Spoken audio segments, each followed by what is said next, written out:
হ্যাঁ। আমরা এখন দেখব অষ্টম শ্রেণীর রাসায়নিক বিক্রিয়া অধ্যায়ের রাসায়নিক বিক্রিয়ার তাপশক্তি রূপান্তরের একটা প্রজেক্ট দেখব। সেটা হলো খাবার সোডা আর লেবুর রসের বিক্রিয়া করলে দুইটার কি ঘটে। বইয়ের কত নম্বর পৃষ্ঠা আছে?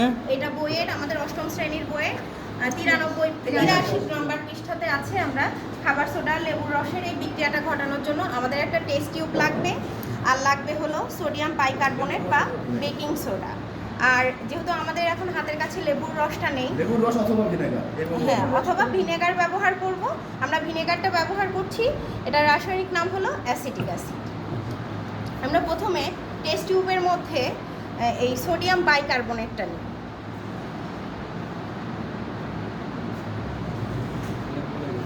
সোডিয়াম বাইকার্বনেটটা কি বাংলা বলে দেন?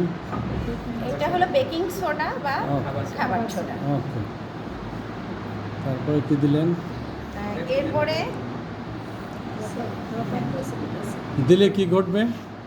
দিলে এখান থেকে এখন এটার টেস্ট টিউবের তলায় হাত দিলে একটু উষ্ণ উষ্ণ লাগছে। আচ্ছা, ওনাকে একটু হাত দেন। এখন কি গরম আছে কিনা দেখেন তো। একটু দেখেন। গরম আছে? হ্যাঁ, এখন গরম আছে? হ্যাঁ। আচ্ছা, হ্যাঁ, কিন্তু আমরা যখন এই অ্যাসিটিক অ্যাসিড বা ভিনেগারটা টেস্ট টিউবের মধ্যে ড্রপারের মাধ্যমে দিব, তখন এই টেস্ট টিউবের তলায় হাত দিলে আমরা ঠান্ডা অনুভব করব। আর এই ঠান্ডা অনুভব করার যে ব্যাপারটা, এটাকে আমরা বলবো তাপ হার। মানে এই জিনিসটা তাপমাত্রা হারাচ্ছে, এই কারণে ঠান্ডা অনুভব করতে পারছি, তাপের শোষণ হচ্ছে। হ্যাঁ, আর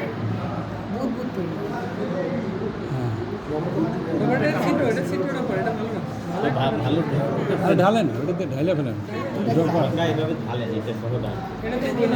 ওই যে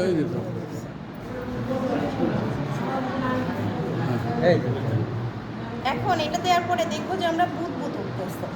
এই টেস্ট টিউবের মধ্যে দিয়ে দেখা যাচ্ছে বুদবুদ উঠতেছে, দেখবেন যে কাঁচা আনেন, এদিকে কাঁচা আনেন। একটু বেশি ঢালেন। বাবা আদিন না এই যে বুদবুদ উঠতেছে। এখন হাতটা সরান একটু। Carbon dioxide gas